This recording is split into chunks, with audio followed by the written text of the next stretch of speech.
नमस्कार। आज तपाईहरुको समक्ष मैले अत्यन्तै चाखलाग्दो भिडियो बनाएको छु।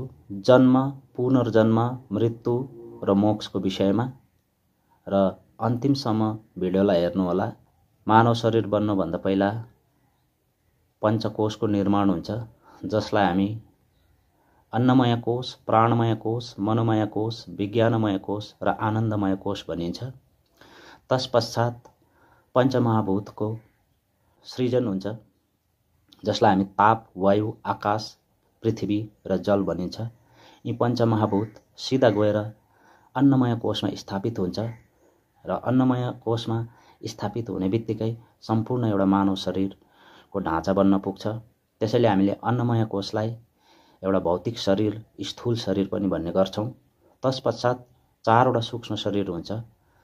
तबसम्म पनि मानव सक्रिय भएको हुँदैन। मानव सक्रिय हुनुको लागि एउटा ऊर्जा चाहिन्छ र त्यो ऊर्जा हो आत्मा। अब आत्मा सिधा आएर आनन्दमय कोशमा प्रवेश गर्छ र सम्पूर्ण शरीर सक्रिय हुन्छ।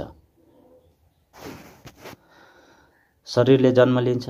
जन्मदेखिको मृत्युसम्मको अन्तरालमा अनेक किसिमको कर्म गर्छ र त्यो कर्म हाम्रो दुई ठाउँमा रेकर्ड हुन्छ। एउटा स्थूल शरीर हाम्रो दिमागमा र अर्को सूक्ष्म शरीर आनन्दमय कोशमा, जहाँ आत्मा पनि विराजमान हुने गर्छ।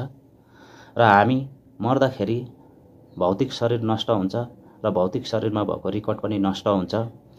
भौतिक शरीर साथसाथै त्योसँग अर्को तीनवटा सूक्ष्म शरीर पनि मर्छ। प्राणमय कोश, मनोमय कोश, विज्ञानमय कोश।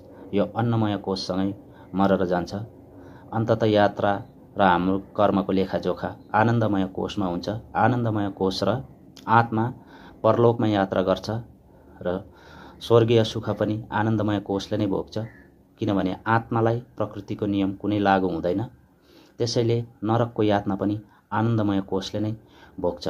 तत्पश्चात 84 लाख योनिमा घुमफिरे गरेर फेरि एउटा मानव शरीरमा हाम्रो नयाँ कर्मको लेखाजोखाहरू सुरु हुन्छ र मानव शरीरमा पुरानो आनन्दमय कोश र आत्मा प्रवेश गर्छ र आनन्दमय कोशमा भएको रेकर्ड नयाँ आनन्दमय कोशमा ट्रान्सफर गरिराख्छ आत्मा र रेकर्डलाई, र पुरानो आनन्दमय कोश त्यही नष्ट हुन्छ। फेरि नयाँ शरीरको जन्म हुन्छ। पुरानो हिसाब लेखाजोखा आनन्दमय कोशमा नै रेकर्ड भएको हुन्छ।